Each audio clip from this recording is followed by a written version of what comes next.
We're going to switch it up today. Usually I'm doing all the talking in the beginning and then I kind of, we do the open forum thing. But today I wanted to ask you guys, I put 10 questions up there for anybody that wants to read through them. I'll give you guys a minute to read through and share. More so, I want to listen to you guys actually talking this time and kind of get your inputs on how everything's going, things everybody's going through, what they're struggling with, things that have helped them, etc., etc. So, well, if it's okay, I'm going to go first. Please. All right. I read all of the 10 questions, and I think they're really good questions. I could answer each one and take an hour on each one. So, in summary, I'm new to the whole program, so there's very little sample data on just a week or whatever on being part of this tribe to draw a conclusion of it's a little bit too fresh. Of course. So I don't know. Let's pick discipline. So since I signed the agreement and the contract that I'm gonna make steps towards a change, I take this serious, and I'm now I'm actually living that life. So last night, what I did is, instead of fiddling with my phone laying in bed, I set myself a rule, and that said by 8 p.m. the internet is off. There's no more phone. So I took it away, and then that boredom, and this anxiousness, like, okay, what do I do now? Eventually forced me to read the book, which I already did. I did all my book reading that I scheduled for the day, but it's a good book. So I'm like, okay, let's read a couple more pages. And then I went to sleep like a normal person, and I slept very well. And then in the morning, I wouldn't want to wake up. I was like, I normally wake up early, but then same thing. I fiddle with my phone and like check in. And I was like, nope, I'm not even going to use it to check the time. I have a wristwatch for that. I'm not even touching that thing. And I'm just going to get up and I'm going to do my exercise routine. I'm going to go outside and do my running. I'm going to do my push-up, pull-up reps that I'm committed to. And then when I was done with it, I made a coffee and I noticed I didn't even feel the urge to do my phone. I was just in the zone. I'm like, I'm going to go to work. And I just started working. Eventually I'm like, oh, email, because it's somewhat related. And I did all of that. And then one of the next questions, I don't want to take over, but it's like, I don't know, I forgot which one, but basically, did you get more work? I get all the work I normally do in one day, and I'm operating on mediocrity. I'm like, okay, I make enough money. I'm doing really good. So I'm like, I can be complacent. And that leads to this, I can do it tomorrow. I don't care. I'm not greedy per se. I'm not that hungry, but I'm also not happy because I'm like, what do I do all day? I'm just, wasting time. So today, all the work that normally takes an entire day, I'm done with. And that's in 3 hours. So in 3 hours time, I did the work that normally takes a whole day. So after this meeting, I'm going to continue working, and I'm basically 2 or 3 days in one day. Nice. That I yield the mic. Okay. Well, thank you so much for sharing. If you have more, please continue. Yeah. I'd love to hear all of it if you want to get into it. But if you want to stop there, it's fine as well. Well, I don't want to. You're not hogging the mic at all. Yeah, no, don't worry. Dude, we have plenty of time. We're barely getting started. So if there's stuff that are right in your brain right now, get them out. It'd be perfect. Yeah. Relationships. That's another one I noticed. I normally being like a month ago, anything cool I would do, any self-help, I'm going to do this thing or that thing, I would just share with all my friends. And I think mentally I would be like, oh, I've done this thing. I didn't. I just told somebody some idea. That's some new idea. That's a really good idea. So instead, I have that urge to share because I feel like I'm going to help others, and I don't know, it's in me, right? So I overshare. So I made it a point when I signed up with this. I made it a point to still do it once with every person in my circle. I tell them hey, I've joined this cool group, and this is what I'm doing now. Part of the group is a challenge. I shared the video, and then crickets from everybody. Everybody in my group, they're just crickets and nothingness. And I noticed there's I've seen them ever since, and they're I don't know, we've been on there's a barrier now. And Mm. and what I've decided is like to never ever talk about this with anybody else. And if I'm waiting for the day where people ask me like, "Hey, you changed, like in a good way. Like you look good. What's up?" I'm waiting for that, and that's the validation. I don't need to tell them anything, and then that point, I can just smile and say whatever I want to say. Mm-hmm. That's the relationship. I notice like I'm less magnetic to certain people. The people that they just want me for comfort in their life to feel good about their own misery, Mm-hmm. and I'm not the guy. Like you would have to pay me like to do that, and then I become a consultant or whatever. Like, but that's Mm-hmm. the value exchange is no longer there. Okay. And That's beautiful. Yeah. You're realizing your own value. That's good. Has that happened as a result of the group? Are you noticing that people are taking more from you than they're giving back? Are you starting to, like, where's this started stemming from? Have you noticed already before even joining? a little bit, very light, but I did a diet change 2 months ago. I went like carnivore, just I didn't even know what carnivore is. I just started eating that way because it felt just right from all the self-help nonsense I've consumed over the years. I'm like, little things were sticking. Yeah. But before that, I was pigging out. I was somewhere and I was just eating the wrong food and excuses, blah blah blah. And I was like, okay, couple days fast, and then I'm like, okay, what goes in my body now is I think meat is good. So I'm just gonna eat meat for a while. I love Mm-hmm. meat, the taste of it, and I felt just fantastic. And I do solo 1 meal per day. I've done that for a long, long time in my life. Like Mm-hmm. sometimes I do 4 meals, sometimes I do one. Like I can switch back and no big Mm-hmm. deal. Mm-hmm. And so now I'm doing, the 1 meal and just read. And I changed my body physically changed, dramatically. That's really quick initially. But with that, my mindset, I noticed the same with friends. I have one friend, he's like super obese and he I feel resentment.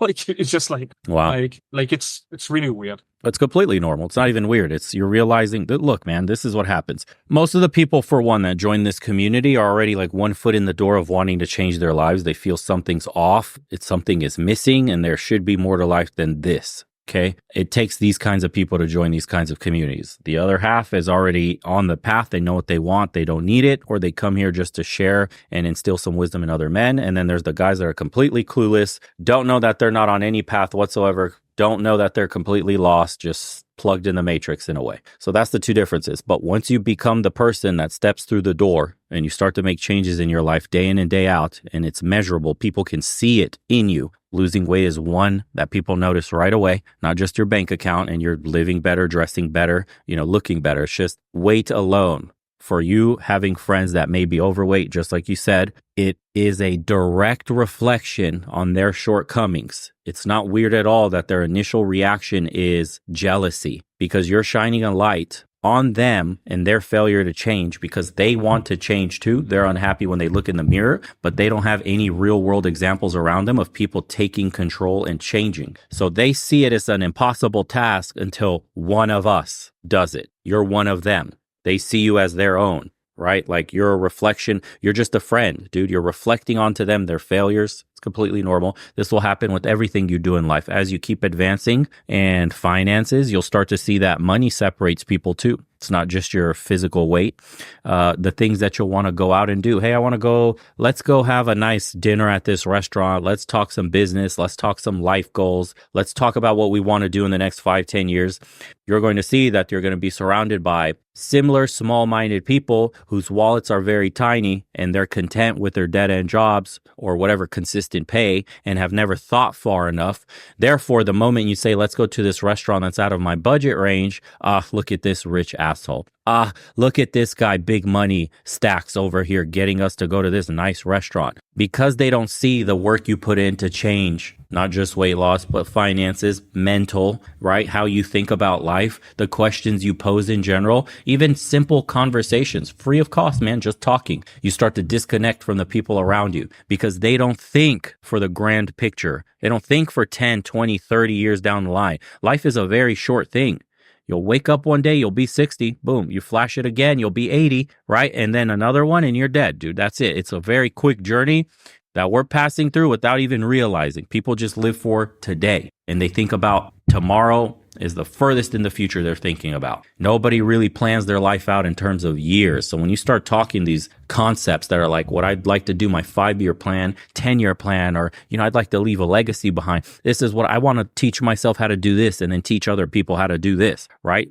Whatever it is that you talk about, so beyond them. It seems like you're challenging their mediocrity and making them feel less, because the only thing they got to look forward to is a steady paycheck, the next video game that they're going to buy, the next season of whatever anime that's coming out, whatever it is that they're using to distract themselves with, to escape their mediocrity and escape having to answer those kinds of questions about themselves. It's easier to distract yourself with whatever it is that you're using as a distraction than to really sit down and say, who am I? What do I want out of life? Where do I want to go? What do I want to leave behind when I leave this place? Because we're all going to die without our material possessions. Cool story. We want Lambos, we want Ferraris, we want this stuff. I mean, that's great, superficial motivation there if you like material possessions. But at the end of the day, you start asking bigger questions. What do I want to leave behind in this world? How do I want to be looked upon on my tombstone? What is it going to say about me? Did I slave away for that Lamborghini? Did I slave away for this company for 50 fucking years? Did I give my life up to be a family man and I lost myself in there and never realized who I was, what I wanted to do? How many people go to their graves, dude, without ever realizing their dreams? They're living somebody else's life. And unfortunately, that's many people. So when you break out of that little mold of living your own life, becoming the best version of yourself, you're just challenging that idea directly, which is very dangerous to a lot of people, which is why you'll never get support, even from family. So don't go looking for it. It's a good thing that you've already realized sharing your goals and your dreams with people like that is pretty much useless. They rob you of your energy before you could even start. So you're nailing it. And something we all feel. It's normal, not weird. Yeah. Welcome in, everybody that's joining. We're answering 10 questions, by the way. You don't have to answer each and every one, but take a second, go read it. It's linked in the chat. Whichever question applies to you the most, feel free to jump in. This one's more of me listening to you guys, although I just went on a little rant. But I'll be quiet now, so please read that. And if you have something, please share. It's more of a your guys' session and me listening this time. If I may add my 2 cents to point number 4, discipline and habit. I have created this little spreadsheet in Google Sheet with about 25 little things that I need to do every day. And I'm trying to put as many X's as the task is done for each and every day for next at least 90 days, at least 3 months, to make those habits imprint into myself. And there are little things. There are things like do your 100 push-ups every morning, or write the journal. And the most important thing I found out is then to read the journal next day more, because you need to get back to the feeling that you had when you wrote down what you wrote last night. And it is making a huge difference, because you are not restarting the new day from the factory setting. Yes. You are stepping back to where you were last night, and you can continue on your mission. It's huge. And the overall mission is to have as much access as possible. Yes. Yeah, the spreadsheet design is very nice. They have a calendar that's like that too, where you can mark X's and O's for tasks that you put in that you completed. I used one of them before. It's very helpful. It is the most simple gamification of Yep. Yes, it is. You get addicted to X. I need to see X's across all 7 days. Yeah, it's a very simple way to trick your brain. Yeah, it's a very simple way tricking your brain. Yeah, I want to share also with that discipline part. I wasn't really going to talk about that one. Now that you mentioned about the crossing X, whenever I want to walk, I set a goal to walk 7,000 steps each day. It always feels good seeing on my watch, my Garmin watch, when I see that the whole week I did at least 7,000 steps each day, or 8. I tend to do a bit more than 7, but at least 7,000 steps. It feels great. And it feels like I did something with movement. But I wanted more to emphasize on number 7 and number 9. Okay. The visualizing that I thought about having about the plane that I told you, being a pilot, visualizing my experience there. Like, it really it wills me up. Like, I even feel that burning sensation. Like that, it's really like a burning. When they say a genuine burning desire, it really feels like it, because you feel it from the heart, the throat, my head as well. Like, if a burning sensation all over. and obviously welling up and stuff, Hmm. how real that feels. And in regards to number 9, which I wanted to speak about with my relationships, yes, I've been improving my relationships with my parents, spending more time with them, and actually wanting to improve our relationships. And with my girlfriend that I told you about on our private session, when I told her what you asked me to do, she even slept better that day. She told me. Wow. She wasn't sleeping good all that week, but the day after we had our conversation, she even told me like I feel better the previous days. And I told you that's because I bet that's because of what I told you. And she told me, yeah, you better know what to say to me. Hmm. But yeah, so it has my relationship and actually spending more time with everybody, leaving not being in the comfort of my home. Like in this weekend, I was at a resort with the family that I never did. I used to not do that, Mm. and now I'm doing it.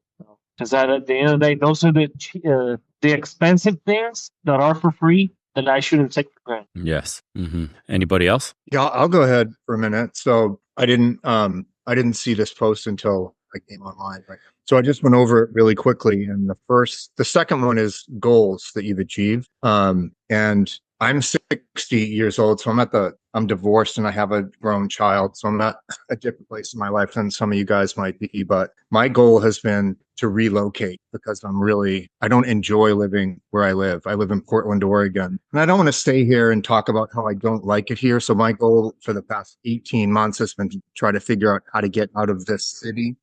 And I came to the conclusion that I went around the United States to 3 other cities, and everywhere I went, it was just a mess. So that's when I came to the conclusion that maybe I should look overseas. So then I did a long investigation in moving to Slovenia because its reputation is it's beautiful and it's clean and people are friendly and they take care of it. But there's a lot of bureaucracy in order to stay in Slovenia. They don't have a retirement visa. They have really expensive investment visas if you have a lot of money and you can buy property. But I would have to go to school part-time and pay tuition in order to stay in the country. So I had a consultation with Bo, and he recommended Southeast Asia. And then within 24 hours, I was in touch with someone in the community. His name's Adam, and he was immediately saying, "Oh, I live in Bangkok. It's amazing." So that I took a leap of faith to say, well, I know I want to get out of the US. I never thought about Thailand, but I just started doing the investigation, and then I bought a plane ticket and I'm going in 34 days. But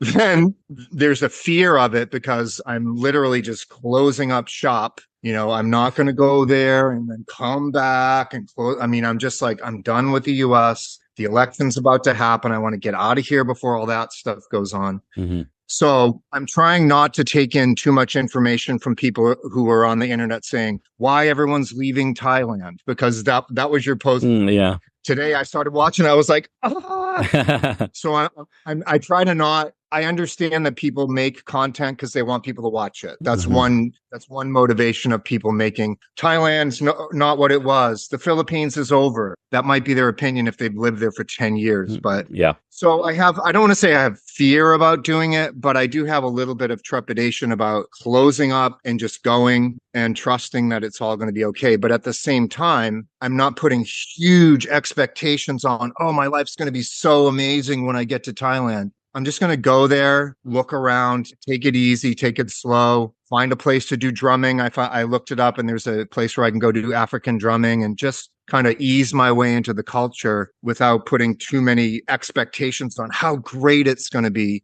Mm-hmm. I just know that I don't want to live here anymore and I need to take a leap of faith to try something. And if it doesn't end up being Thailand, at least I'm out of the US. I can go to the Philippines. I can go visit Bo in Romania on a flight to Europe and just see what else exists. So those are the two things. The main goal that I'm accomplishing is getting out of the US to take an exploration. But the fear is maybe I'm going to the wrong place. Mm-hmm. But I've tried to put that aside and just be like, just go, get a place to stay and stay calm and just look around without taking too much information in about other people and their opinion of it. Yeah, that's perfect. Yeah, enjoy the moment. It's an experience. Think of it like going to Thailand for an experience. It's not necessarily like the nail in the coffin of leaving America behind. That's a choice that you can always come back to. The point is, experiencing Thailand, seeing how you like it. Potentially you'll be curious about Philippines next. Potentially you'll be curious about Romania next, or Croatia, or, you know, wherever. You might meet some guys that have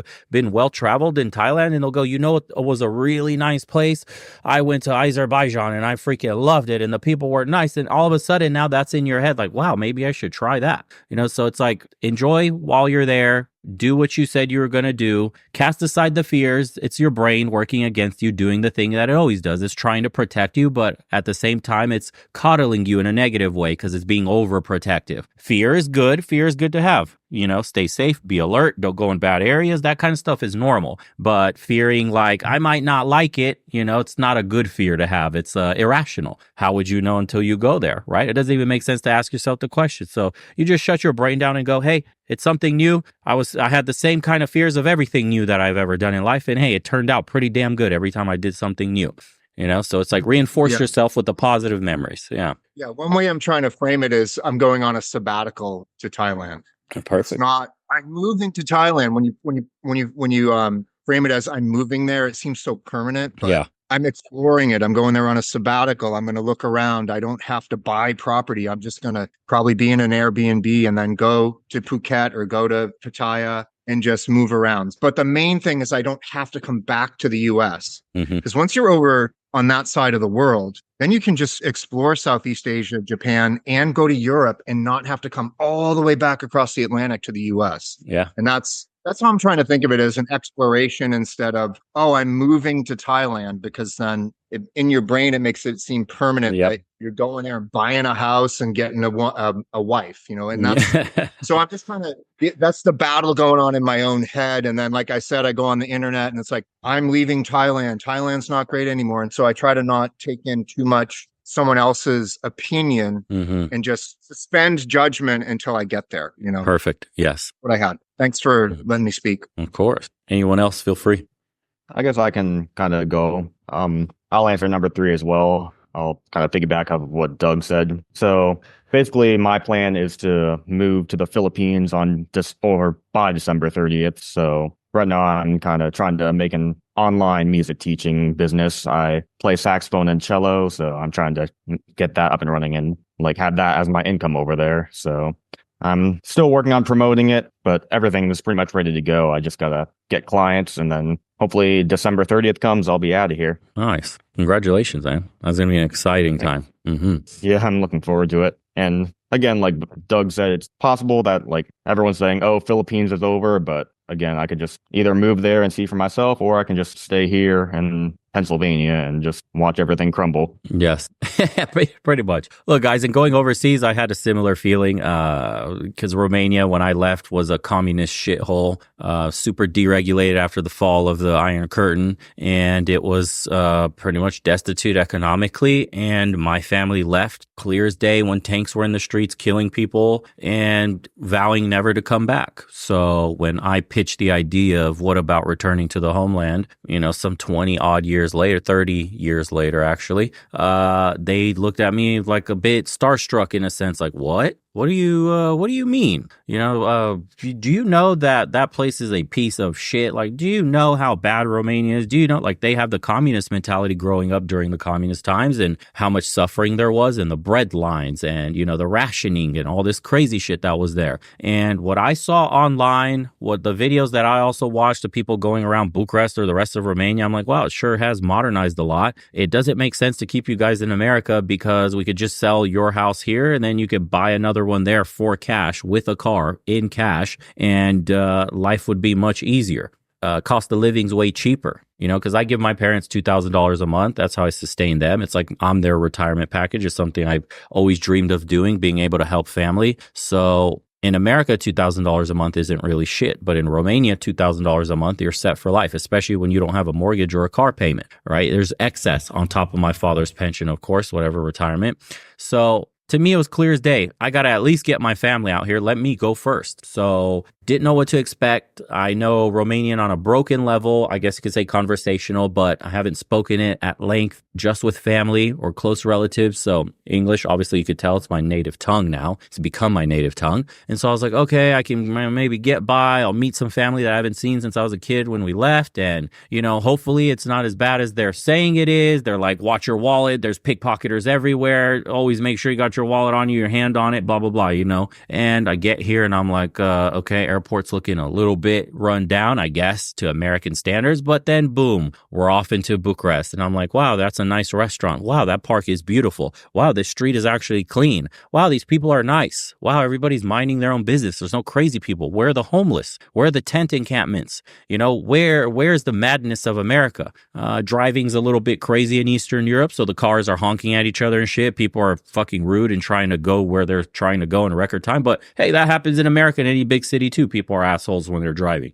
It's like they don't have a second to spare. So I'm like, the difference is astounding, and it's all positives, green flags. I'm showing them videos. I'm walking around the parks. I got Airbnbs, and I'm looking like I'm living in luxury with like glass showers, and like the latest furniture and like flat screen TVs, and I'm paying a quarter of what I'm paying in the United States, and I'm eating food that's so damn good. It's unbelievable. The coffee shops I was stopping by, being a coffee snob, is what I experienced was every single coffee shop I stopped by was better than the best place I knew in town in America. And this were regular old little corner mom and pop coffee shops. And then I discovered the best ones in town, and I continue to be blown away. Food quality, the same thing. Overall, even at the market, how cheap it is to buy food. Certain things are more expensive than others, right? Luxury foods like steaks and stuff. But overall, I found it to be much cheaper to live here. I found it absolutely incredible as far as how nice the people were. And to me, I told family, listen, within like 6 months, you guys are going to come out here. It's absolutely impossible that you don't. It's incredible. After showing them FaceTime videos and all that stuff, they were looking at me like, what the hell? Why are we still in America? Sure enough, within 6 months, they got their plane ticket and everything changed when they landed here. They saw nothing but the same that I saw. My father couldn't recognize the places he grew up. It completely changed. They demolished everything. They expanded the roads, all new buildings. Nothing reminded them of their childhood and all the horrors of communism. It was like capitalism and modernity had taken over, and a lot of the amenities that you would find in a first world country had already arrived. Everything at your fingertips. And that was a shock. That was the culture shock, coming back to a country you can't recognize. So even in the areas, guys, that seem a bit, if they'll say second or third world, believe me, they're not. In the capitals, you'll find all the amenities you want. You won't even know that you've left America. You'll be in Bangkok in Thailand. I guarantee you won't realize that you're in Bangkok, other than there's a ton of Asian people around and you're hearing Thai being spoken, and that's it. But you step into a mall and it's going to feel like 1990s America. Like, holy shit, this economy is booming. The mall is packed with people. All the malls around me in America were dead. They were being torn down. There was nothing but Sears left on the edge of the mall, and it was completely being redeveloped, turned into luxury apartments. That was every single mall around me. All of them were turned down, just empty parking lots. But here in this part of the world, and in Asia as well, that mall culture is very much alive. They're coming into that, the thing that we've left out of in the 90s. So you can go to the mall on the weekends and it's absolutely infested with people shopping, hanging out, eating at the food court, laughing, having a good time. The park, same thing. On the weekends, they're filled. It shocked me here walking in the park on the weekends, and there's a group of people from age more older, I would say like from 45 to 75, but they had like a running, I don't know, I want to say class. Not a competition. They had like a running class. There's a group of 100 people just doing jumping jacks and getting ready in the morning to go for a run around the park. How incredible is that? I never saw that in America my entire life at any of the parks I went to, where people are just getting together and having a blast. Dude, music was playing. They're having a great time and they're going for runs. Like the culture, the energy, the way people treat each other. It's so different. That's the most palatable thing that you'll feel going out there. It's incredible. So don't fear leaving. It'll be a culture shock regardless, but overall, I think it'll be a positive experience. And anybody else, feel free. Just answer those 10. Any of the 10 questions, guys. You don't have to answer all of them. Don't mind my camera cutting in and out anyways. It's freaking out. But any of the 10 questions that apply to you guys, feel free. All right, I'm gonna go again. Number 7 on the visualize it. On the on my how do you say, the challenge contract or the agreement, I left that on the table. I skipped that part. I didn't utilize the visualization, and I almost jinxed myself then. So I'm for exercise, instead of saying, hey, I'm gonna go for like a 30-minute run or 5-mile run or whatever metric, and then slowly increase.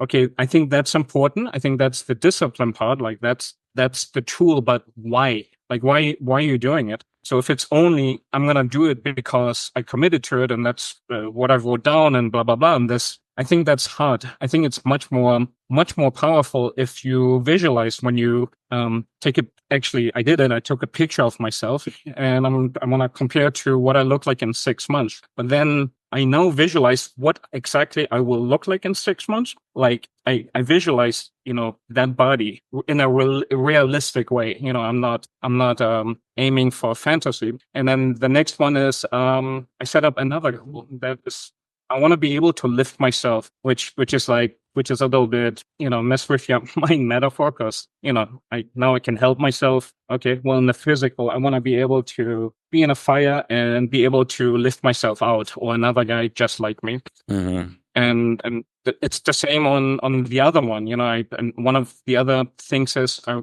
want to do language learning, but instead of like, oh, I'm going to do so many minutes per day, and then let's see what happens at the end. Now I visualize exactly what conversation I'm going to have when I'm done. And that's the goal. I want to reach that level in Spanish that I can walk up to a stranger that doesn't speak any English and want to be able to buy a car and not be, come out on top. Like I want to be able to negotiate a transaction with somebody that cannot default back to English and be successful in it and be very confident and feel good about myself. So like, that's now my new goal. It's not like how many minutes of Spanish do I do? That's just the discipline part. And by me visualizing that, like now I notice I'm more eager to, I don't count the minutes.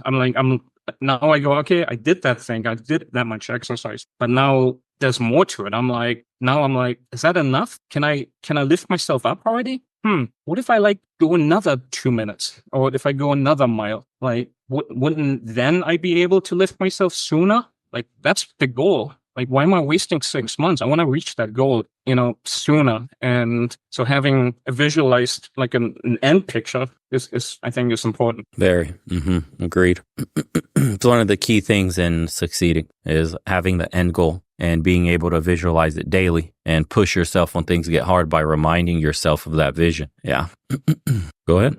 Question number 4, or answer number 4, because it's about discipline. It's something that you with discipline about or going to. I think for me though, I've started disciplining myself for holding my tongue, trying not to swear as much anymore. I only swear like once a day now, wasn't like that before. And then another one is what's it called? Choking the chick. I've had a problem with that for a long time. I decided, well, you know what? I'm gonna wean myself off. This could be the harder one, because I think anything sexual for a man, especially for a man, it's really hard to get rid of any bad habits in that regard. And so I decided, well, you know what? I'm going to try it out. I need to get a hold of every aspect of my life. I'll try it out. So, I ended up asking a couple of my friends. One of them is Karam, to help me. And Karam actually mentioned that he told me about that method. And basically, I took his advice after a really good talk, and basically ended up doing what he said to the T, basically, except for one day, because I don't know, I ate something right before I had to do it. And well, it ended up backfiring, because I slept for over 20 minutes. But I'm like, oh, dang it. I said to myself, it's not the end of the world. Just keep going. So after that, I went back to my normal range of time that I should do it. And so right now, I'm almost there. I'm going to wean it every couple weeks for the first part. Then I'm going to skip a day, 2 days, 3 days, and then a week, 2 weeks, a month, 3 months, 6 months, a year. And then after that, I'm going to see if I can do it not at all. That will be my weaning process over this crucial time. And so I'm definitely committed to that. I want to fulfill my goal of not doing it at all, and not having the desire to do it at all, or very rarely. And when that hard desire comes, I resist it. And so that's the plan. And it's taken a lot of discipline just to do it at a certain time. And it takes a lot because then like during the middle of the day, it like hit and I'm like, no, you gotta not do it. You have to not do it. Don't do it. So, after a while, I think about something else. That desire goes away. And then I wait till it's a specific time to do it. And then I do it. And then it's like 2 or 3 times I decide not to do it. But since I treated it like a medicine, I have to do this regardless if I want to or not. I got to do it. I did it regardless. And, and I don't say it was the best time to do it, but it helped. It got me to that mindset of, okay, you just need to do this. And then once it's done, the means to an end, you'll finally conquer that, like masturbating, and that's it. And then after that, by then, when I'm done with it, I will have a partner and, I won't need to do it at all. So that's the plan. And I'm decided to devote myself to it. That's what's happening with at least with the choking chicken part. And then swearing, well, that's simple. Just use cheat words or whatever. That'll do it. That's what I've been doing for my discipline. That's why I answered number 4. Okay. Congratulations, bro. Hey, Bo, can I ask you a question about that subject? Yes. Masturbation. Yeah. Please. Okay. There is a narrative, and I don't know if it's true or not, that as you get older, courage to masturbate to ejaculation because it's good for your prostate. So I don't know if that's true or if it's something to try to keep us masturbating constantly. No, on some level, it probably is. Say that again? On some level, it is healthy for you to just clear the pipes out. That's why your body does it naturally. If you don't do it for, I think it depends, when you're younger and healthy, in about a month, you start having wet dreams. That's your body forcefully clearing it out. So yes, you're supposed to be sexually active here and there and clearing the pipes out.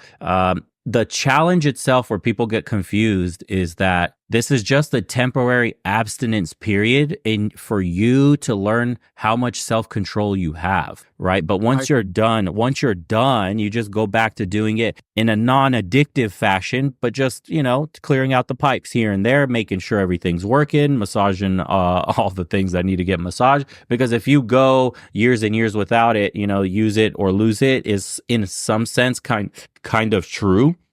Problems could probably happen when it's not in use. But again, most of the guys here will have a girlfriend or get one eventually or already seeing one anyway. So that's why in the challenge itself, if you had a girlfriend or a wife, feel free to have sex, but you're supposed to abstain from actually orgasming during sex. And this is only for 6 months, the challenge is for 6 months, but it's every 2 weeks, right? So every 2 weeks you release. Yeah. So every 2 weeks you release, because the issue, and the only reason I brought up semen retention is because guys are using masturbation as a way to cope with stress. So it's not like a normal dude that's, every, couple times a week. It's like 3, 4, 5, 6 times a day, dude. Yeah.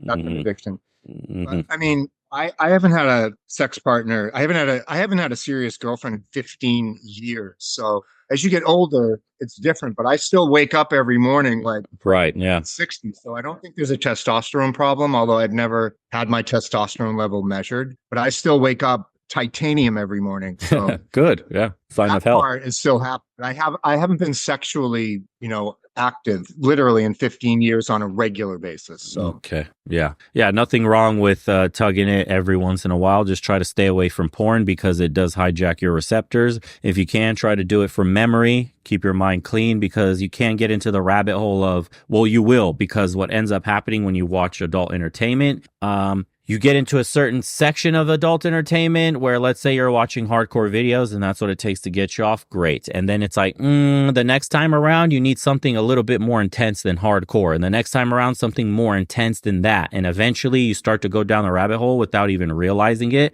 because your dopamine is being fried by the visuals.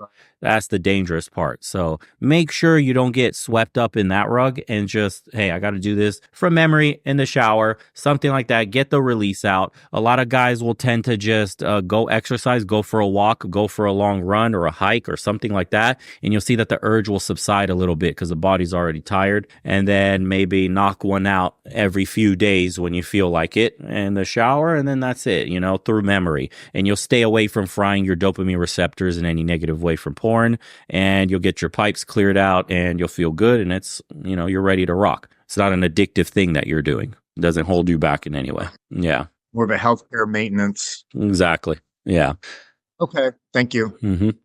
Yeah, and with the porn, it can literally be compared to like a drug addiction because when people start out with drugs, they just need like a little bit to get like that high, but then like they keep using it, and then each time they need more and more, and then after a while, it's like they need like a freaking kilo of cocaine or something to get high. When back then, when they started, obviously they didn't need that much. Yeah, regularly you'll hear about addicts, porn addicts, or just guys that are jacking off like excessively every day, that they'll spend hours just to find the video. The video itself is the important part, and they'll scroll nonstop until they find a video to finally get them off. Like that's how fried your brain is, right? That you need some specific stimulus. If you need to find the perfect video to get off, then that's when you know you have an addiction and something needs to change. Yeah. Good luck telling an addicted person there. South Park did a little episode. I don't know if you guys saw that the internet went down and then it came back up.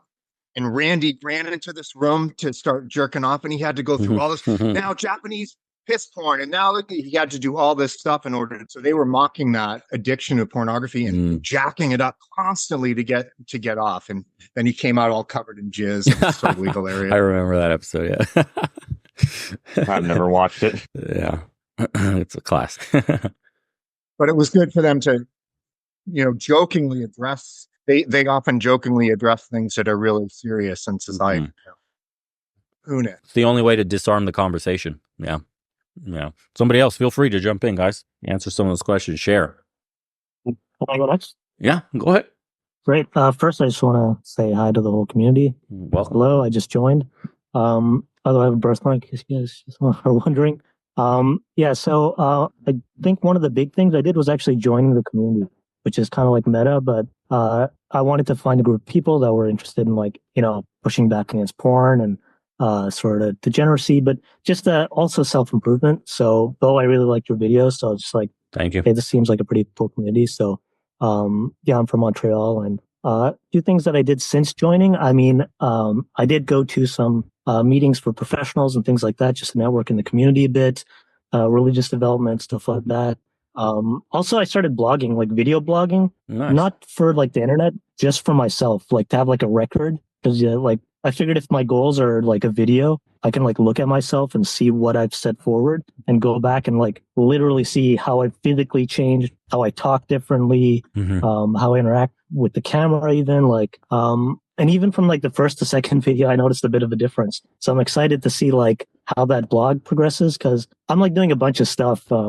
A bit of background on me that I had a lot of health issues, in my early 20s. So I dropped out of college, stopped talking to my friends. It was really like kind of a messed up situation. And I started like rebuilding during coronavirus because I got into like some pain rehab programs and stuff like that. It was not drug stuff. It was like psychology and personal development and like physiotherapy and all that stuff. So in the last few years, I really started growing and wanting to network more. And I joined the community. I had already done a lot of the stuff I noticed in the goal. Like I have like notes and goals set, and like I have this special program that tracks all I'm doing. I have like a bunch of different businesses I'm tracking. And so I got e-commerce going with one of my business friends. I've got AI consulting. If you guys need consulting for AI, I can definitely help out the community. Like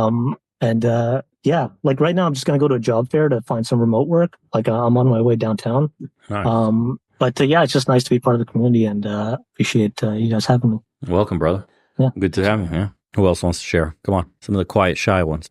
Get after it. Step out of your comfort zone. All right. So I've got something for number 4. All right. I'm pretty sure it was number 4. I regimented my massage therapy, float therapy, and stretching. 3-4 years ago, I was having a hard time just walking up the stairs. I needed 600 milligrams of Mox to get out of bed, just always stiff. So I started mountain biking to get back into better shape, and that just kind of caused more issues. But I brute forced through it. So since I joined the community, started doing more massage therapy, and it's made a huge difference. Far more flexible today than I was even like a year ago. Like I can actually reach down and touch my toes without bending. Sounds stupid, but that's a huge improvement. My lower back feels a ton better. I also cut out a lot of garbage out of my diet. Sorry, I have a list here. I'm just kind of going through. Yeah, by all means. I pretty much eliminated caffeine altogether. I never liked coffee, so I never drank coffee, so I always drank soda instead. So I know soda is not a very good replacement. Yeah. So I eliminated that altogether. So now it's just caffeine is just out altogether. Wow. Which I needed to do anyway, because of the hyperthyroid that I always fucks with my heart rate, and getting rid of the caffeine just got rid of the palpitations altogether. Wow. Kind of crazy. Heart rate is so much lower now. I did it. I don't have any palpitations either. I'd already eliminated most of the processed foods, but I pretty much eliminated all of them. Wow. And I keep losing weight. And when it comes to like food, if I can't find something that's not garbage, I just don't eat. So I do a lot of intermittent fast. Hell yeah, dude. That's an insane amount of progress over a short amount of time. Yeah, I mean, I lost 30 pounds, and I didn't even realize I needed to lose that much weight, to be honest. Sheesh. And then for number 10, I've got learn to communicate better with my wife based on a lot of the information that's shared here. Basically having more insight to what is happening instead of just brute forcing a solution. It's like when we watch some of the videos and stuff, or I tell her some of the conversations that have happened here, it's just interesting because it's like information that would have made our life so much easier 20 years. Like it explains a lot of stuff. Okay. The communication with my wife has gotten tons better, just because we're both more informed as to, what might be happening. So cover more relationship topics. Got it.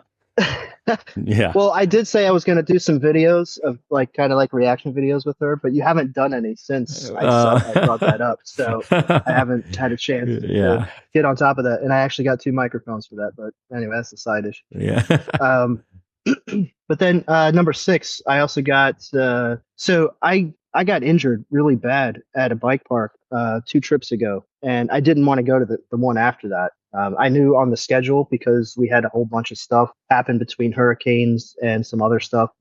We had to postpone. I ended up getting COVID, so we ended up having to postpone a lot of the dates that we had set for bike parks. And so we had 2 basically back to back, and I got rocked by a rock really bad in the shin. I mean, it still hurts to this day. It's over a month ago. I lost half a pint or almost a pint of blood, at least. The EMTs there told me I shouldn't go back out on the trails, but I decided to anyway. And I got hit by another rock.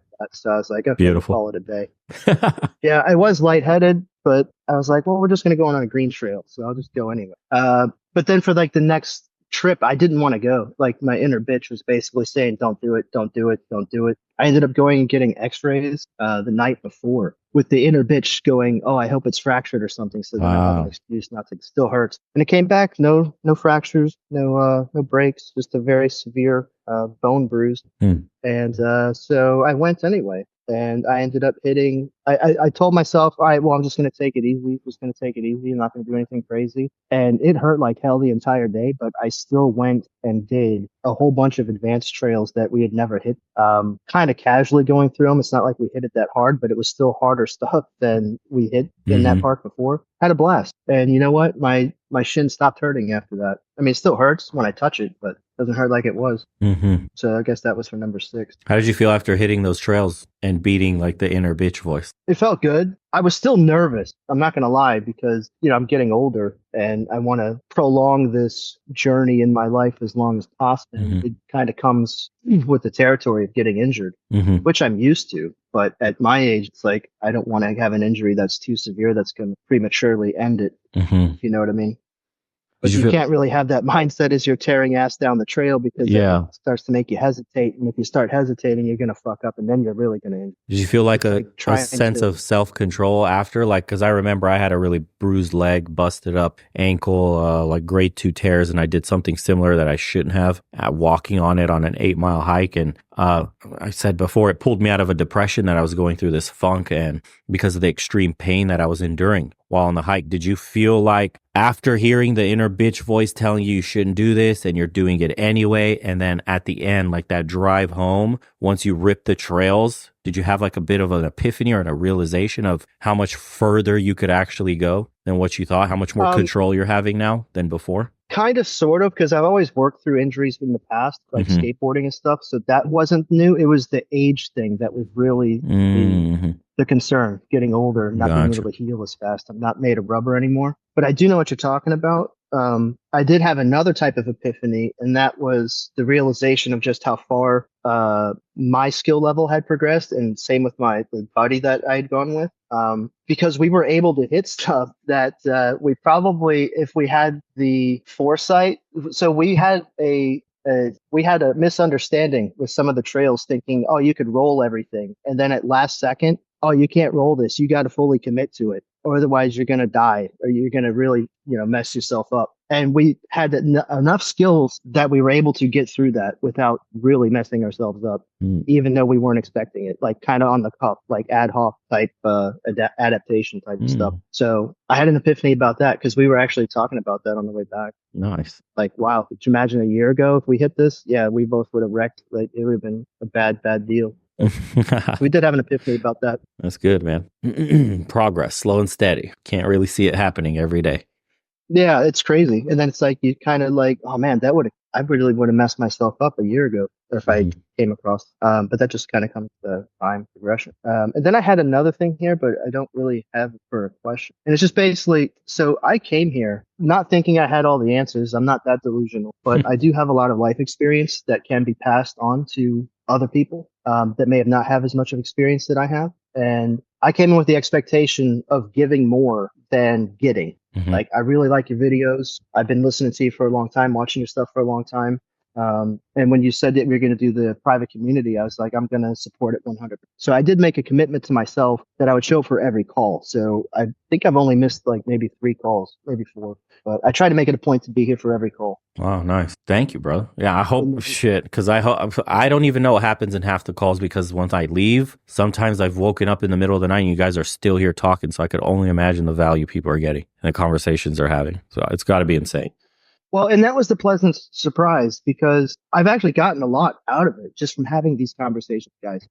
Like, it might be a 6-hour conversation about nonsense sometimes, but you kind of touch on a bunch of different things or talk about a bunch of different stuff. And then you kind of analyze that later, like after the call is over or something, or maybe an idea that you had was challenged or a concept was challenged in a way where you're like, no, that guy was wrong. Like, I don't believe that at all. And then all of a sudden you start analyzing it over and over in your head and you look back and you're like, damn, he was right. Maybe I should do this, or maybe I should think of it in this type of perspective. So I have gotten a lot of value out of that, especially talking with people like Karam and a couple other people. Beautiful. So there's more value here than just, your beatings. Yeah. Yeah. I still remember one was going on for 8 fucking hours. I was like, these guys are insane, dude. There's still like 4 or 5 people in there. Like, well, what the fuck were you guys talking about? Yeah. I was like, what are they talking about, dude? And I was there for that. And I was very surprised of how long I was there for that Zoom meeting. It's insane. Yeah. I remember Micah left. He said he had stuff to do. And then, like, a few hours later, he was like, damn, you guys are still here? Yep. Well, that's the power of the community, dude. That's kind of what we're trying to do here. It's not just underpinned on me showing up. And after I leave for the combos, I always encourage guys just stay in here, talk, share some things, have some conversations. Not everything's recorded, just be able to speak your mind a bit freely. And people are able to let loose a little bit, especially after I leave. Some guys are starstruck for whatever reason and kind of quiet and just want to let me speak and say stuff. But once I kind of tune out and I say, hey, I'm going to go grab a bite to eat, guys start to kind of come out of their shell and share and talk and get to know. And that's the real golden part here, because what you get from communities like this, it's what you put in.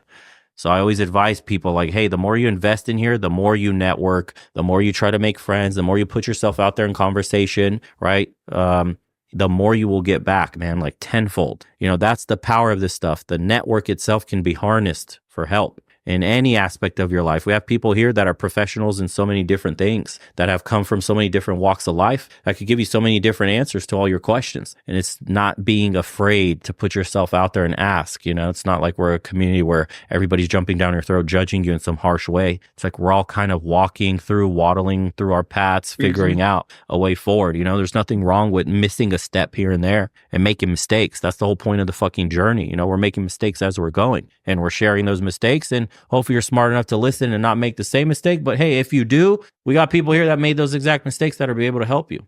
So whether it's you're going overseas, whether you're trying to lose weight, whether you're trying to gain muscle, whether you're trying to start a business, whether it's like making money, something, whatever it is, learning how to play instruments, mountain biking, weightlifting, who cares, dude? Whatever it is, there's people here that have exceeded expectations in every one of those realms that could help you. That's where you're harnessing all the power from these kind of communities. And the beautiful thing is, as we grow, the more and more people come from those different walks of life with different experiences that'll be able to help you. You know, we have doctors, we have lawyers, we have dudes living overseas that could, you know, help you facilitate travel and all that stuff. We got so many different people here. It's just using them for what they're able to provide, because everybody wants to help. At the end of the day, we understand little groups like this of men is increasingly rare in the world today. We're becoming more and more disconnected, more and more lost. Yeah. Well, it's funny when I tell people that I'm part of a men's group, I get that cringe look in response pretty much every time. Yeah. And it makes me laugh personally. I don't know. There's a preconceived notion that people have. Yeah. They think we're all sitting here hating women. Yeah. They think we're all hating women. We're all bashing everybody. We're all racist and homophobes. It's like, no, bro. Most of the conversation is how the fuck do I beat myself every day because I'm giving into my like animal instinct of doing the bad shit I know I'm not supposed to do. Or I need to make a big change in my life and I'm afraid to do it. I need some help. It's like, that's the majority of what we're talking about here. That's the reason I came here. Mm-hmm. Yeah, I'm not going to lie. I thought you were a bit arrogant when I first started watching you. But really? Then it was like the more I started listening, I was like, okay, this guy's not arrogant. He's just confident. All right, so let's see. Does he actually practice what the fuck he preaches? Okay, yeah, he does. Okay, that's cool. And it's so funny because it's like I started showing my wife videos of yours, and she said the exact same thing. She's like, this guy's arrogant. Like she had this like wall up, like she's like, who the fuck is this guy? Like this guy's a arrogant asshole. And then it's like the more she started listening, she was like, okay, I really like Bo. I like him a lot. He's cool. That was kind of funny. It's a good thing. Yeah, I was gonna say when I had a conversation with my child about how I joined a men's group online, she was like, is it Andrew Tate? I mean, it was immediately this. So people start to say, I'm exploring talking to other men. They have already a preconceived notion in their mind about the narrative that you're getting. So I was like, no. And she was like, who is it? I was like, I'm not going to tell you. None of your business. Because she wanted to do a big background check on you, Bo. And I was like, no, you're not mine. So, but I agree with what these guys are saying. I started watching you, Bo, and you had your sunglasses on, and I was like, "Who's this guy? Thinks he's cool, you know?" But then I kept.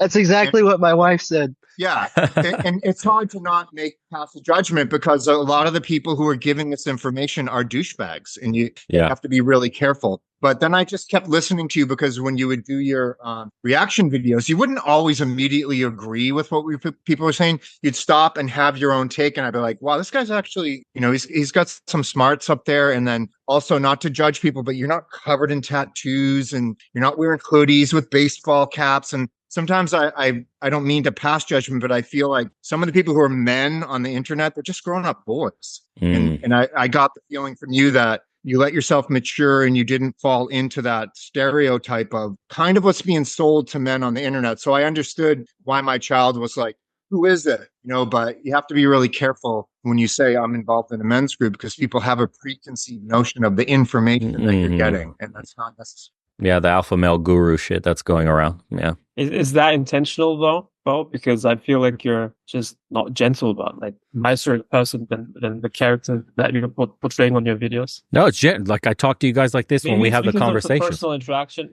Yeah, no, you're seeing it. Like you're seeing it live. Like this is how I talk to you guys, but how I talk to myself in my mind. So I'm relating to you exactly how I speak to myself. So when I say like, stop being a bitch, get the fuck up, no one's coming to save you.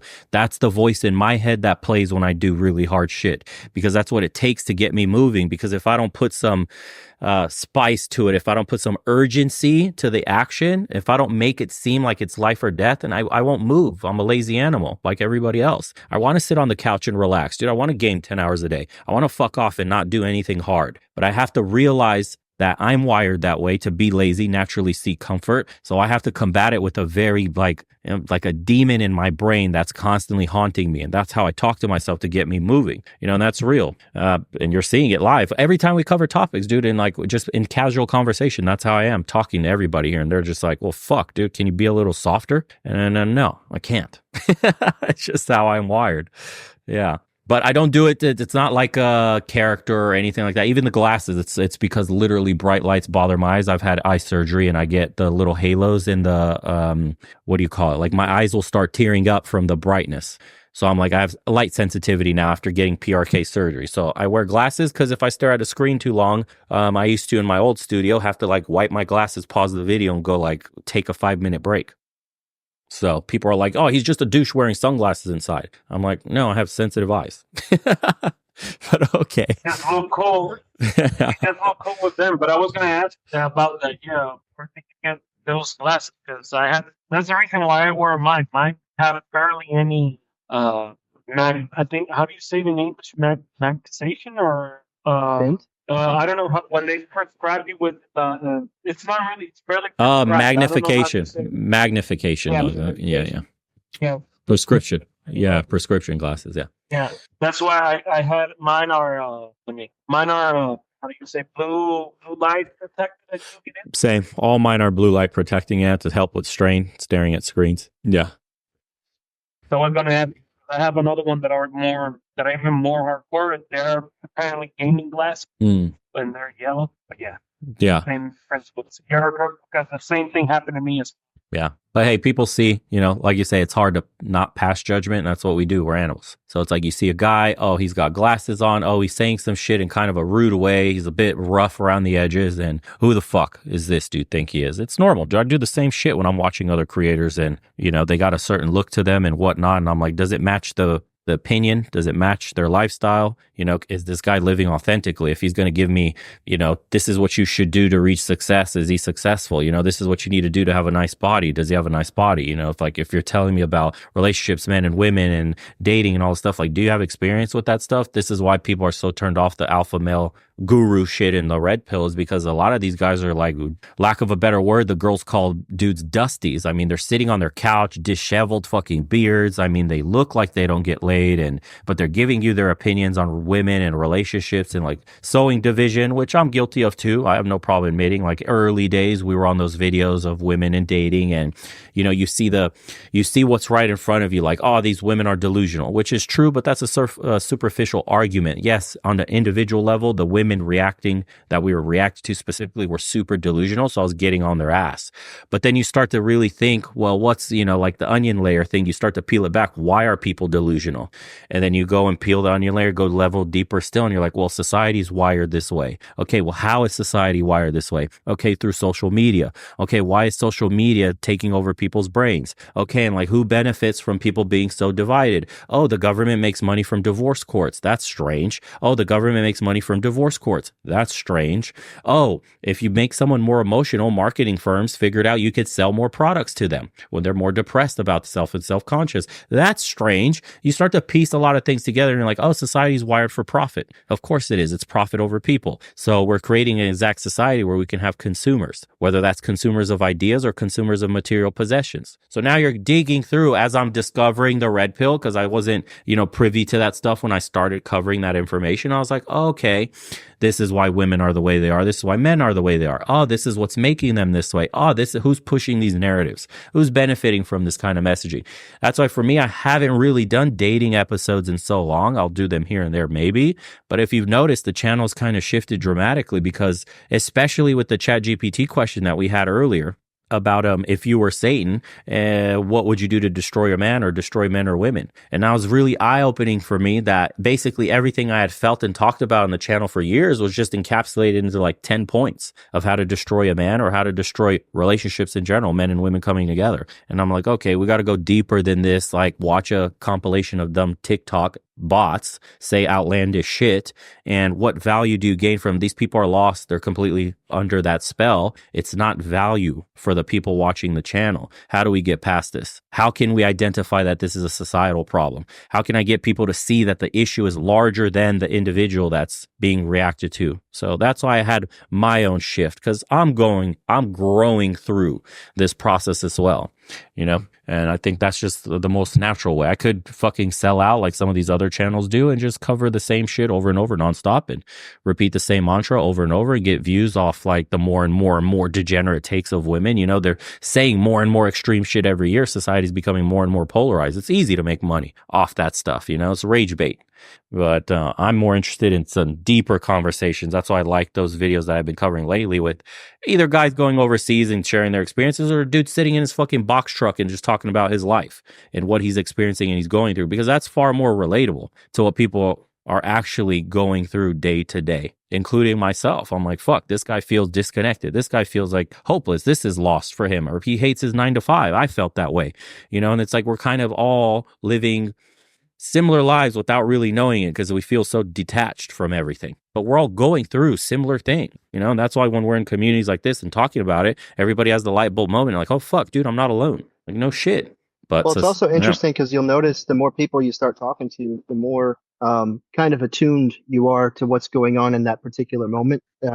Like, let's say you start actually paying attention to something like specific, you'll find that somebody else was paying specific attention to that almost at the exact same time. Mhm. So it's almost kind of like we're all kind of tuned into the same wavelength or picking up on the same patterns, Exactly. which I've always found fascinating. So yeah, I've always felt like you've wanted to say more with your channel, but you can't because of monetization, Of course. and all that crap.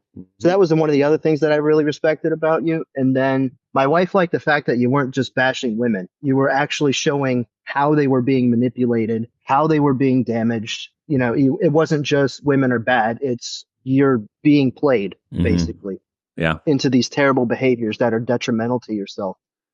So it wasn't really like women bashing. It was more, to be honest, a lot of your relationship stuff should have been watched by more women than men, to be honest. Yeah. Like, you know what I mean? Like, Yeah. which is the ironic part. I want to share a similar experience to you, Richard, that I've showed your video or Bo's videos to a friend of mine. He actually, because of showing him, especially the video where I talked about the video game aspect earlier, I think it was last month. He subscribed to your channel and I think he stopped to follow you on Instagram. Yeah, following you on Instagram. So yeah, it's resonating with people, and he even used you as an example to be better. Wow. As well. Wow. Amazing. Yeah. And also my girlfriend, I've showed her some of the videos as well. She doesn't react to you the same way that she reacted with Tate, for example. Okay. But yeah. And so yeah. And I even told her about it. Like, I talked with you, I had that private chat, and look, my relationship currently is better because I'm actually trying to be better, and I have to thank you. Well, I have to thank you all for all the things that you've done in some way, shape, or form. Beautiful, man. Well, that's building on that. So it's like I share a lot of things with my wife, like not personal information, but a lot of the subjects that we're talked about, because I actually respect her opinion. We've been together 27 years. So, you mean we're not all incels here? Holy shit. That's crazy. Yeah, exactly. It's like, pretty much. Yeah. But, so it's always been us against the world. And in saying that, so when you were saying earlier about how, people want to say, well, what experience do you have with relationships and stuff? Well, having the experience I have with relationships or with a relationship, especially one as long-term as ours, that wasn't completely toxic. I mean, it's never been perfect. No relationship is ever perfect. Exactly. But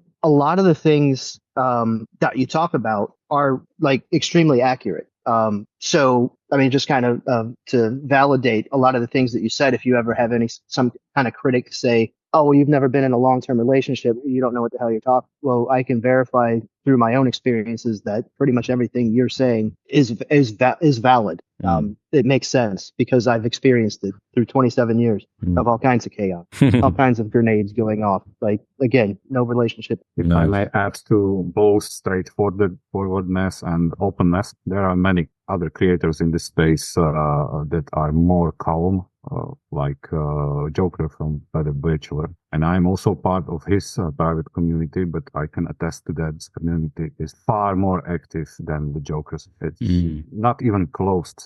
And I believe that both ass kicking is much more needed than the Joker's calmness. Also, to add about the wife problems, I am really lucky that my wife doesn't speak English a bit. So, oh my God, you're gifted.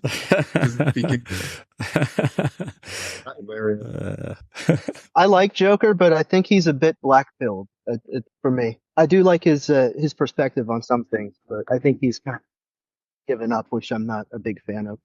I hear that a He can lot from get people. fired up in his private videos that are paid, behind the paywall, but still not compared to this. I think he has a good take as well, but he's clearly not pursuing engaging with women anymore. And not that that's my main goal, but I'm still open to having a relationship with women. I don't want to totally give up on it. Although in the US, I'm not really interested in pursuing it. But my chances, I looked it up on the internet, of getting married at age 60 and over in the US are 1 in 500. So I want to try to increase my odds of, having that. So that's I like to listen to what he has to say, but I don't think he's on a big self-improvement. He's more of observational, of what's going on. And Yes. So everyone has their value, but I don't feel like I'm going to get self-improvement encouragement from him, really. Well, at this point, he mostly just covers the news, so you won't get much out of self-improvement from him, unfortunately. Yeah, talking about Joker, before I signed up with this community, I gave myself a little bit of a play budget where, like, every month or every other month, I signed up with whatever community. If it's a paid community, I invested 1 month to, let's see what comes out of it. And he was one of them. He was actually, he was like part of my experiment. Wow. And the reason I'm doing all of this is I'm trying to build. I'm not trying. I am building a similar product, which is, and I'm using Zoom as my platform, and I have a fairly large community, but it's a completely different genre. It's off-road racing. It's mostly I'm like, dude, they're all the same guys as us, like similar aged and like a little bit more conservative leaning. And I feel like, okay, I should have a new product in my community where it's like a Zoom thing, a weekly get together or once a month or whatever. And I'm calling it, so it's framed differently. I call it movie night, and I'm playing like a 45-minute video, or maybe two different ones, things that are in our world, motorsport type videos from 20 years ago. And then there's different old timers. And I'm inviting celebrities in my world, like people that everybody knows that are maybe even featured in that video. And I'm bringing them in. And I'm like, okay, for that to work, like, how does it work? Like, at what point does everybody need to be muted on Zoom? Like, is it 20 people, 50? Like, when does it become problematic? So I'm joining different communities just to see, like, what are they doing? How does it work? Yeah. And so I picked stuff I'm somewhat interested in. So Joker was one of them. I learned a lot, like how he's doing his movie night. That's not exactly how I want to do it. But it's great. And some people just have different goals in life. And some people have no goal in life. They're just vessels on the ocean that just arrive at great ports sometimes. They're like, oh, awesome, blah, blah, blah. Like, but they have like no direction. They're not a boat you want to charter. Like they're just everywhere. Like they're loose. So, and then some people have goals that are not my goal. And so maybe Joker's goal is comfort. Like, how do I be comfortable from here on out? How do I lay on the couch? How do I, like, pick out and not fully die? And how do I stick it to the man and like be off grid and blah, blah, like whatever, and then, but to me, I sense if it's a defined goal, it's how do I be comfortable and just write this out? And to me, I'm like, that's okay. That's for some people, but that's not my goal. So nothing can be gained. There's no value coming other than what his goal is, which is how to be comfortable. Like, all right, it's movie night with Joker. Let's get drunk and look at a screen instead of growing. And there's other channels I've been in, and I don't know. This one so far, I like this format, and yeah, well, that's about Joker since somebody brought it up. Yeah, thank you for the feedback. That sounds weird. Movie night where we're all getting fucked up watching something. I couldn't imagine. I couldn't imagine. He also does like football games and stuff. Oh Lord, talk about being plugged in. I mean, my movie nights. I don't encourage it. I don't like. I mean, my movie nights are that's just 10 people or less, right? It's starting out. I've done 3 weeks now, and the conversation, just like this channel, like at the beginning, it's a little tense. People are a little anxious. And then as time goes on, it slows down, and then more and more people talk. The people that are maybe a little hesitant to talk eventually talk, and then it goes anywhere. Like, but positive. It's usually positive. And as me as a host, I can control that. You know, I can mute whoever I want to mute, or I can if I see like, okay, they're sputtering in the brain, it's not going anywhere. This is just nonsense talk. I'll just kind of don't pay attention, watch the video, and then I say, oh, look at that vehicle going by. Like, they still look 10 years ago. Like, what happened to that truck? You know, is anybody still racing it? And then people like really focus on what it's all about. But then if it's like men's group issues or like how to move forward in life, and yeah, that's cool. So maybe it's developing more into like a camaraderie men's group, you know, where people help each other. Yes. And that's my goal. But I frame it as an, hey, it's movie night. We watch off-road videos. And you know, it works. Yeah. Hey, whatever brings men together. Everybody's got a different angle on things. It resonates with different people. If that's what they want comfort. They want a relaxed life, dude. They just want to live the rest of their days without any worry, then so be it, you know? Hey, more power to them. If they're coming together as a group and they're having conversations they need to have for guys to kind of break out of their shells and relax and, you know, mold themselves after something that's more true to themselves in general, you know, I'm all for it. We don't have many men's spaces, guys, so as many lanes as we could open as possible. Or at least just have a community where they can hang out. Exactly. Instead of being a lone wolf. Exactly. Become a shooter somewhere or something. Yeah. Yeah, isolation is the worst thing for a man. Yeah. Yeah, that's the word I was looking for. Isolation. Yeah. True.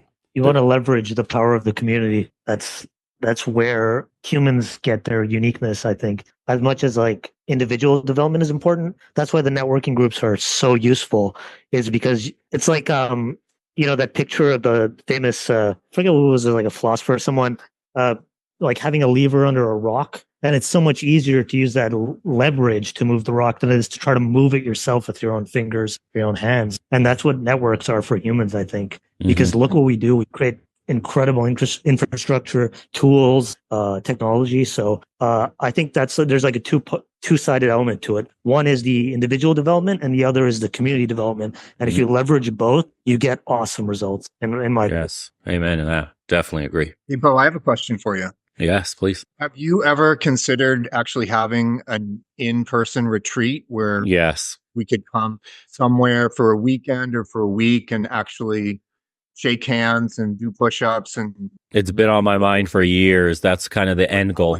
I would absolutely be interested in doing that if that's something, and it could be a year from now or whatever, but I'm curious if that. It's always been an end goal. I kind of have like the general idea in my head. If we can get at least at this price, I think it was 10,000 members built to that, then I'd have enough monthly coming in to set up an entire event where I could have like, you know, not penthouses, but rent out a whole hotel for people and get the whole community to come, just cover maybe flights or something like that. I'd have food, beverage, and lodging covered, all that. And it'd be a community thing where I can get everybody and plan out stuff like, let's all go hiking here for this day. You know, I'd have a whole itinerary listed, but that's always been, even when I started the YouTube channel and I said that it was all about masculinity and men coming together, it's kind of like that was what was coalescing in my mind. I didn't know at the time how to bring it into fruition. So I tried the whole public Discord thing. But the problem is you have to monetize this and earn enough to like, hey guys, I got lodging for 50 rooms for 50 guys that want to travel or are able to travel. And this is the itinerary for 1 week. We're going to do this all together. You know, we'll stream it live to everybody else that couldn't attend for whatever reason, work, school, blah, blah, blah, right? And I wanted to have like multiple events like that in person throughout the year.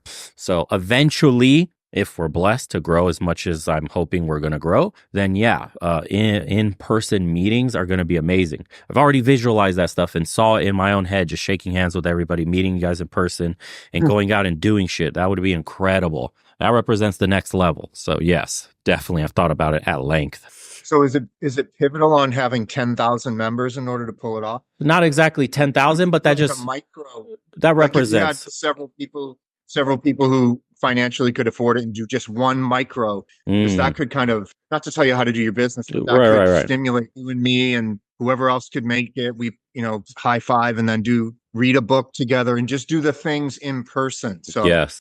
Anyway, either way, I'm totally interested. Yeah, that 10,000 is just like a benchmark where I know we'd have enough funds to cover everything we would need and have the experience be amazing. But we can certainly do something for the members in the community that are obviously more well off and have the funds to go travel and set up an event like that too. I'm sure we could get at least 10 people easily to come by and have something. Yeah. So either way works. I just wanted it to be a more inclusive thing and more of an event than just like, hey, let's just meet up privately. Like, hey, man, I got 50 rooms lodged for us, specifically for us. We're going to get served food. And then we have an itinerary built. So it's a whole thing that you're flying out for. Instead of like, hey, it's 10 dudes. We got some money. We're able to fly out. Let's meet in person and figure out what we'd like to do. You know, it'd be more of an event thing. Like, let's get together, the Legion of Men event in Bucharest, the Legion of Men event in fucking Peru, in fucking Thailand, and wherever, kind of multiple all over the world. You know, it'd be nice. Yeah, it'd be beautiful. Yeah.